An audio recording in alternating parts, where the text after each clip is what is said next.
Michigan's on to the 2024 recruiting class, and Jaden Davis has been the biggest target name at the quarterback position for really the last year probably. But how long will Jim Harbaugh, his recruiting team, his coaching staff wait for Davis to make a decision before they look at other options in the 2024 class? We've got some news and potentially a drop-dead decision date that I want to talk about here on today's show. But before we dive in, guys, if you didn't watch our Wednesday live show, I gave away a bunch of prize packs for 5 awesome viewers of the show that have super chatted us over the last 2.5 months. Check out this helmet. We had 5 of these bad boys, names like Wolverine, Alaska, John Blaze, and others. Cody Mountford and Blue Wolverine, you guys won prizes, helmets, and some other stuff. So if you haven't heard from you guys yet, if you haven't seen those shows, email me or DM me, Cody Mountford and Blue Wolverine. DM me on Twitter. I'll dive back into Twitter DMs. I've kind of been taking a break for them since August, but I'll jump back in for you guys. Or shoot me an email, james@chatsports. And no shysters out there. No one trying to trick me saying, hey, James, it's Cody Mountford,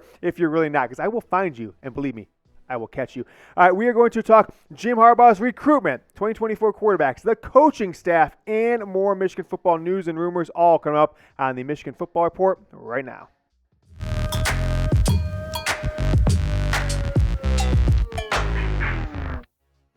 Someone was telling me the other day, James, the season's over. You should take some time off, kind of recharge the batteries, get going for spring football. So I was talking to Jack about it today. I said maybe we should take 2-3 weeks off, maybe the rest of this month, but I don't want to. So we said we'd let the viewer decide. Came up with this number, kind of averaging out our likes over the last couple of months, and had to have a little bit of an upside. So if 750 people like today's video, we will continue our normal programming schedule, 4 to 5 videos per week, no matter what, going forward the rest of this month. If not, and it's Tuesday afternoon. We'll give you guys till Thursday afternoon, about 48 hours. If we don't have 750 likes, that means that you guys, the audience has spoken. You do not want any more content this month. So it's up to you. Like the video if you want more videos this month. If not, we will see you again on March 1st. All right, this was from our live show last Wednesday. Wanted to get back to it, and I think we said we could do the recruitment update on Monday. Well, it's Tuesday. It is what it is. Rock City with the super chat on last Wednesday's show. He says, any other word on other 2024 quarterbacks? He kind of was focused on the other quarterback in this 2024 class, but I went a little deeper, and I'll dive into some other names and got the word on Jaden Davis. So let's start there. Jaden Davis, the latest. Sources have told me over the last 3-4 days that Michigan is kind of entering spring practice, which gets going here in 6 days from now, right, Jack? That's pretty crazy. On the 20th. Michigan's kind of entering spring practice and into March 1st with the understanding that they probably have to move on from Jaden Davis or at least cast a wider net. They have gone all in on Davis, made it very clear to him he is our number one and only quarterback target for this 2024 class. But with Michigan not bringing in a quarterback at all in 22 and 2023 recruiting classes, they really have no wiggle room here at all. So I showed you there March 1st. Now, is that a date set in stone? I don't know that for a fact, but I don't think that Michigan really can mess around here and just wait for Jaden Davis to look around every other school, Clemson and Georgia and Ohio State and Oregon and whoever the hell else he wants to look at, because Michigan didn't bring in a high-level quarterback in the last 2 recruiting classes. The last big-time quarterback was J.J. McCarthy. He's going into his 3rd and potentially final year with the program. So outside of Davis Warren, who was a walk-on, who is now on scholarship at least for the spring, I don't really like what I see out of the 2024-2025 QB room, even if it is Jaden Davis. He doesn't enter campus until the 2024 season. If J.J. McCarthy leaves after this year, maybe you can get a 1-year stopgap Davis Warren. Maybe you've got something like you have a transfer come in, which is a potential with the transfer portal. But I'm not liking what I'm seeing. So I do think that Michigan needs to cast a wider net. Hearing March 1st might be a date where they said, Jaden, are you leaning toward us? Where are you at? Can you make a silent commit? Whatever it is, I think it's a good move if that is what Michigan decides to do, because other teams are turning up the heat here. I know people have speculated on Georgia and our Clemson. I don't think he's going to end up there. LSU. I think Oregon might be back in play. Obviously, you know that with what they did last year. But I think here, as you see the bottom of the screen, I think if it lingers on past March 1st, I think he is looking for something that he hasn't found yet. And that just might be the Ohio State Buckeyes. They lost Dylan Raiola, the number one player in the 2024 class, a couple months ago. He was committed to them for a few months, then decommitted. Now he looks like he's either going to go to Nebraska or Georgia. My prediction is if he lets things linger, he's looking for something else, and that something else might be his ultimate first choice, which as far as I know, back when he was a sophomore in high school, was Ohio State. Then looking at Michigan after they took a commit elsewhere. We'll see how things shake out.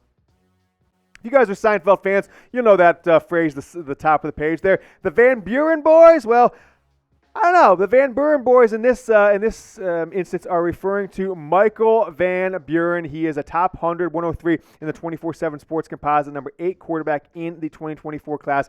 For some reason, Michigan hasn't shown him much love, but Kirk Campbell apparently talked to him in the last week or so since he's taken the Michigan job as quarterback's coach. He's at St. Francis Academy. Blake Corum, Nakai Hill-Green, many others, Yabiyoki, etc. Michigan's had a ton of success recruiting this school over the past 4 or 5 recruiting cycles, and I think Michigan should go, I don't want to say all in on Michael Van Buren, but I would make him my number one priority come March 1st if you don't have either a public or maybe a verbal or silent commit from Jaden Davis, although I'm not 100% sure that is enough to get it done. So with Michael Van Buren out there at St. Francis and Jaden Davis kind of lingering out there, Michigan being the favorite for at least the last 6-8 months, I'll ask you guys this question.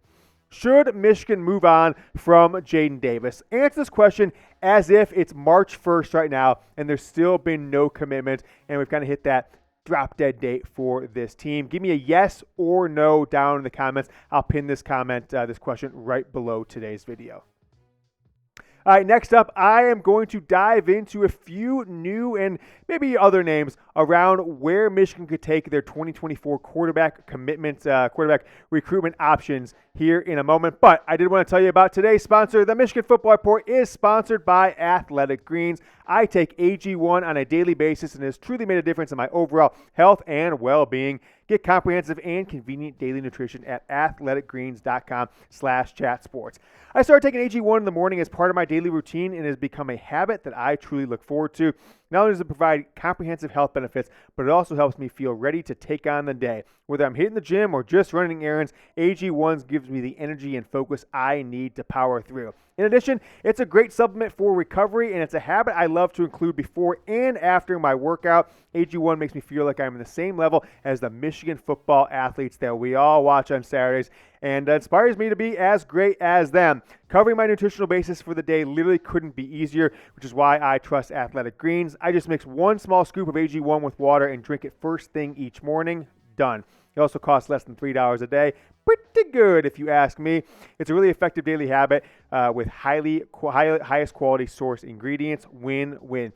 If a comprehensive solution is what you need from your supplement routine, Athletic Greens is giving you a free 1-year supply of vitamin D and 5 free travel packs with your first purchase. Go to athleticgreens.com/chatsports. That's athleticgreens.com/chatsports. The link is down in the comments and the description of today's video. Check it out today, athleticgreens.com/chatsports. Let's talk about other quarterback options for Michigan in this 2024 class. Like, Jim Harbaugh might have a better plan than I know about right now for what this program looks like a quarterback after J.J. McCarthy. Maybe they think Davis Warren's the guy. I'm not sure. But we talked to you about Michael Van Buren. Obviously, everybody knows about Jaden Davis. Here's 3 other prospects that are underreported, under-recruited, under-connected to Michigan so far. Michael Hawkins, right up the road from here in Dallas where Chat Sports is located. He's in Frisco, originally from McKinney, kind of transferred to a different school, went to a different high school. He's not going to McKinney High School, but nevertheless, he is under consideration. Michigan's talked to him in the past couple weeks, and the new quarterbacks coach has reached out and cast that wider net beyond Jaden Davis. Now, Carson Suseu out of Concord, California, De La Salle High School, has put out tons of quarterback prospects over the last 20, 25 years. He's only a 3-star as of right now, but he's one I expect that his general profile will increase and improve as we get out of this winter into spring and into summer, where we can showcase his abilities in these 7-on-7 and different flag football, different tournaments and camps this summer before his senior year. Next up, Luke, how do you pronounce that? Kramenhoek. I didn't look up the pronunciation guy, but has been committed to Florida State since March, has been looking around. Michigan's talked to. It's one just to keep an eye on whether or not he'll flip from Florida State. Uncertain, but out of the state of Georgia, Savannah, Georgia's finest. We talked about this story last week, and if you didn't follow along on that show, what are you guys doing? Subscribe to the channel, never miss a video. But Shemmy Schembechler, Bo's son, was up in Michigan end of last week interviewing with not just Jim Harbaugh, but also with Ward Manuel and a bunch of Michigan's other recruiting and coaching staff to see if he is the right fit for a support role on Jim Harbaugh's, inside Jim Harbaugh's Wolverine staff. He's got a bunch of experience. Take a look on there. He has spent 2+ decades in and around NFL scouting, as well was also with the Michigan football program back before he jumped into that Kansas City Chiefs interning job in the late 90s. He puts on his own resume apparently on LinkedIn that he had a hand in recruiting Tom Brady, Charles Woodson, and others, big-time names in Michigan football recruiting lore in the mid-90s. So we'll see how it shakes out. According to what we're seeing is that he didn't leave Ann Arbor with a job offer, but one is expected in the coming days. And if that makes sense, he will be an integral part of